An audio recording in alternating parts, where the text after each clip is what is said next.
오늘은 한국전이 끝나고도 20여년이 지난 1973년 북한군의 도발에 강력한 응징을 해 북한군에게 저승사자로 불린 사단장 이야기를 해보겠습니다.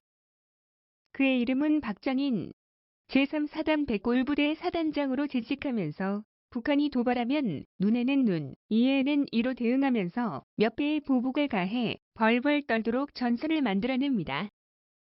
그의 일대기를 돌아보면 영화보다 더한 극적인 인생을 살았으니 자, 그럼 지금부터 단골 장군이자 영웅인 그의 이야기를 시작해보겠습니다.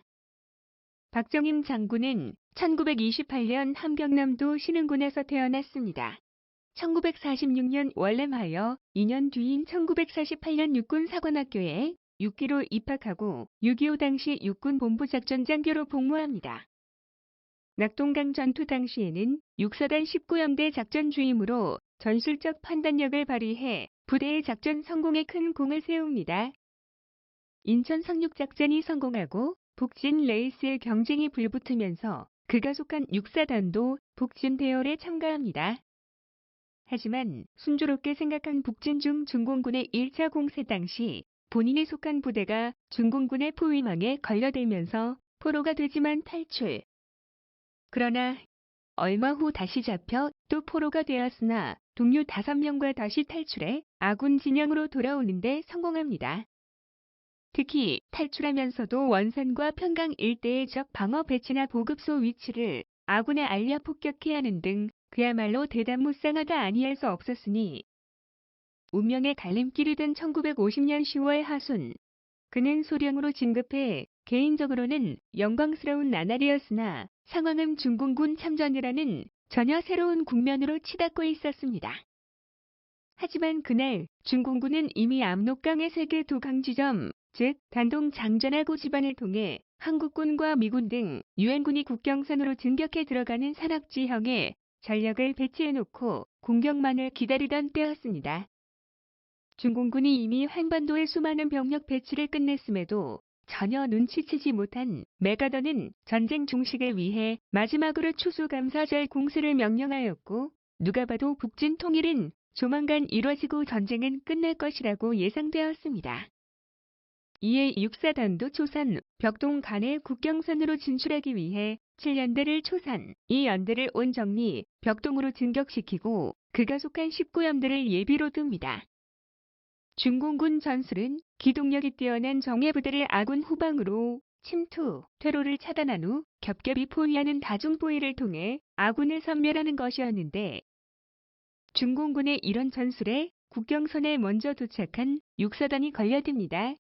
중공군은 자신들의 중심으로 들어온 7연대의 진격을 일부러 방치했다가 뒤늦게 포위망 속으로 들어온 2연대를 공격해 6사단 2개 연대의 퇴로를 차단함과 동시에 엄청난 타격을 가합니다.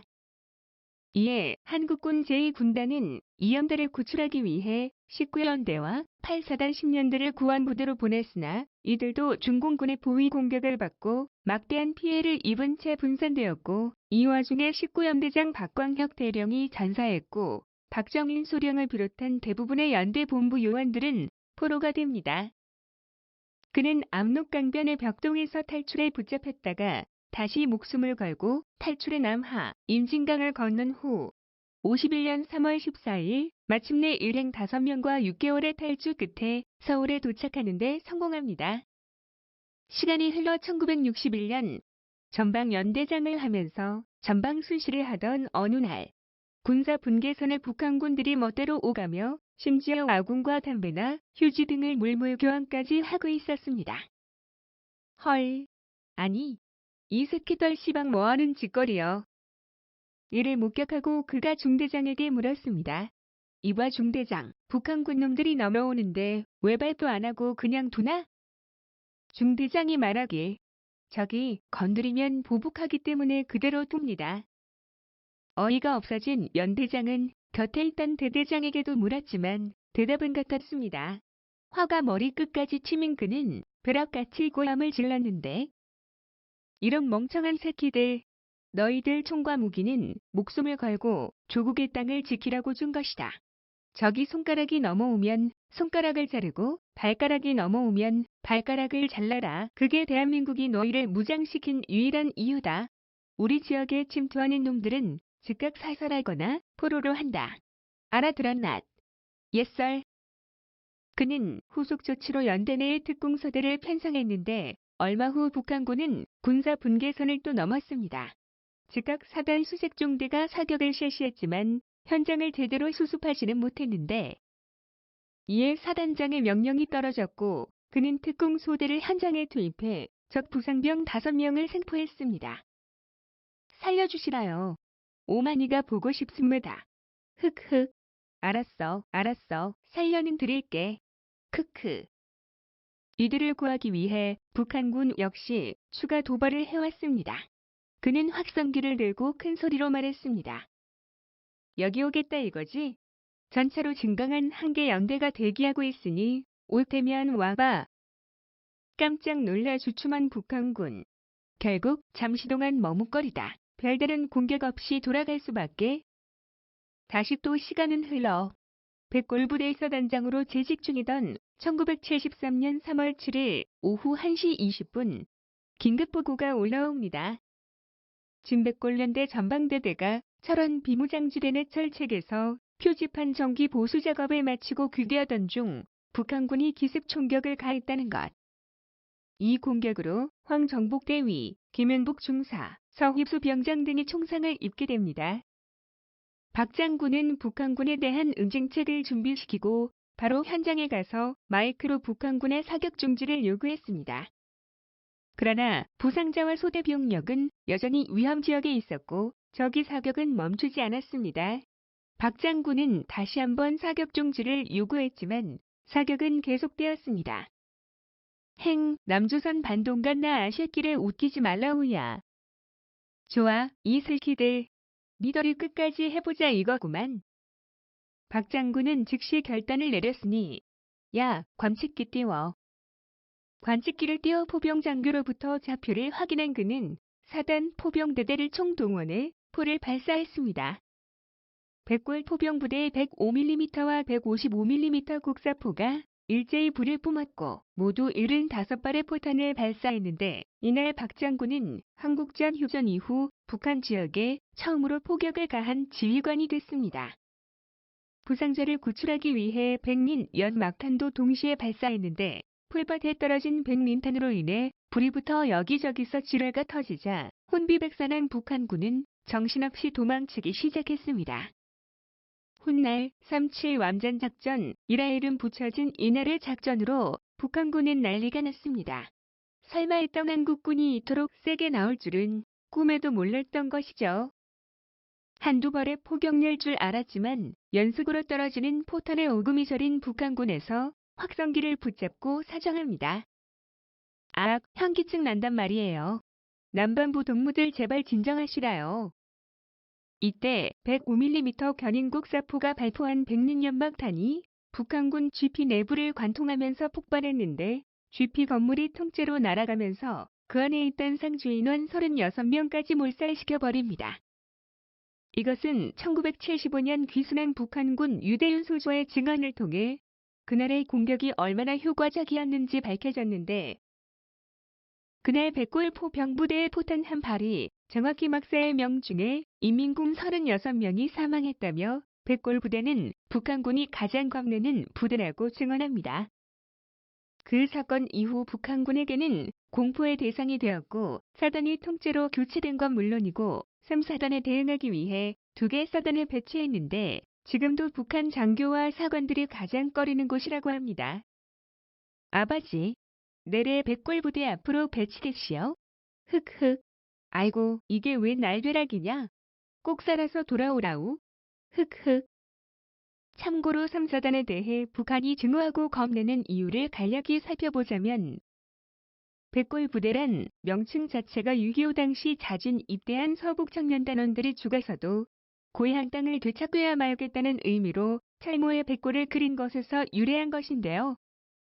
백골부대가 북한이 가장 두려워하는 부대로 알려지게 된 것은 핵골마크뿐만 아니라 다음과 같은 일들 때문이지요.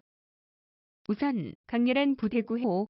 백골 부대의 강렬한 구호는 북한뿐만 아니라 일반인들에게도 널리 알려질 만큼 존재감이 강렬합니다. 김정은은 미친 개, 몽둥이가 약, 처부수자 북괴군, 때려잡자 김정은, 북괴군의 가슴팍에 총칼을 박자 등등 북한이 이를 갈만한 구호는 다 들어있습니다. 두 번째로는 DMZ 포격 사건. 바로 오늘의 이야기 주제인 3.7 완전작전으로 북한군 36명이 몰살당한 원한이 있지요. 세 번째, 5.22 완전작전. 백골 부대 작전 지역에서 1992년 5월 22일 북한군 3명의 무장 침투가 있었습니다. 당시 대침투 작전에서 유일하게 아군 사상자 없이 적을 모두 섬멸한 사건으로 알려졌는데 이 전투를 통해 월남전 이후의 전투에서 을지무궁 훈장을 받는 최초의 군인을 배출합니다. 네 번째, 1997년 백골 부대 GP교전 76 완전작전. 1997년 7월 16일 백골 부대 전방 비무장지대에서 북한군 14명이 군사 분계선을 넘어와 남북한군 GP 간의 23분간 격렬한 사격이 벌어집니다. 당시 한국군은 사상자는 없이 GP의 지하 벙커 입구만 파손을 입었지만 북한군은 3명이 사망하고 2명이 중상을 입게 됩니다. 이후 3, 4단은 대간첩 침투작전 대응 우수부대로 뽑힙니다. 귀순한 장교의 말에 따르면 작전을 실패한 장교들은 줄줄이 숙청을. 마지막으로 백골 부대를 피해서 도발하는 북한. 1997년 7.16 완전작전을 기점으로 한 차례를 제외하고 단 한 번도 3, 4단이 위치한 철원 일대에 도발한 적이 없다고 합니다. 철원역 다른 군사지역들은 빈번하게 도발한 사례를 생각하면 백골 부대에 대한 두려움을 가진 것을 예상할 수 있겠습니다. 다시 본문으로 돌아가서 여기서 끝내나 싶었던 북한군들의 희망과 달리 박 장군은 그럴 생각에 추여도 없었습니다. 먼저 휴전협정을 위반하고 부대원에게 총격을 가한 북한군과 김일성에게 본때를 보여주기로 작정했으니까요. 개자식들 맛 좀 봐라. 그날 밤 사단의 모든 차량을 총동원해 헤드라이트를 환히 켜고 DMZ 남방 한계선 바로 앞까지 돌진하게 했습니다. 히익 저 미친 사단장 하셨길래 대체 왜 저런 매. 긴급 보고를 받고 우리 군의 하강 기습으로 오해한 김일성은 기겁해서 즉각 전군 비상동원령을 내렸습니다.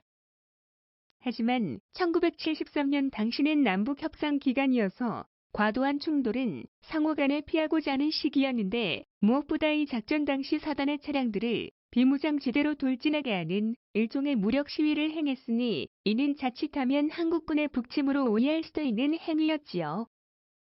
만에 하나의 때 3, 4단과 북한군이 전면 교전을 벌였다면 엄청난 결과를 초래했을 겁니다. 이로 인해 작전 약 한 달 뒤에 박정민 장군은 육본에서 무보직으로 5개월 있다가 예편하게 됩니다. 그는 사단장 이임식에서 군에서 통일을 보지 못하는 게 가장 아쉽다. 는 말을 남기고 군문을 떠납니다. 1985년 이산가족 평양 방문단원이 평양에 방문했는데 하루는 북한 노동당 정치보위회 고위 간부가 찾아와서는 그가 묻기를 함경남도 신흥군 출신의 박가성을 가진 요란한 사단장 요즘 뭘 하오? 라며 원한이 서린 표정으로 질문했다고 하니 그만큼 북한이 무서워한 장군입니다. 1998년 1월 박정민 장군의 부인은 신장투석으로 투병하다가 형령 68세로 별세했고 2016년 2월 3일에는 박정민 장군도 형년 89세로 별세합니다. 3대가 육군 장교인 집안으로 장남 박홍건 예비역, 대령 육사 31기과 쌍둥이 손재중 장손, 박선욱 현역 소령 육사 64기 있습니다. 살아생전 박 장군은 군의 사기를 저하시키는 요인으로 다음과 같은 말도 합니다. 북한인 도발하면 훈장을 주고 우리는 반격하면 벌을 준다. 박 장군은 또한 회고로 풍운의 별에서 당시 북한군이 한 발도 대응 포격하지 못한 것을 지적하며 북한이나 일본은 약한 자에게 강하고 강한 자에겐 더없이 약하다고 말하며 강한 힘만이 북한이나 일본을 꺾을 수 있다고 이야기합니다. 한일 간의 문제로 뜨거운 요즘 잠시 진짜 군인의 모습을 돌아봅니다. 오늘은 여기까지 하겠습니다. 다음 전사도 기대해주세요.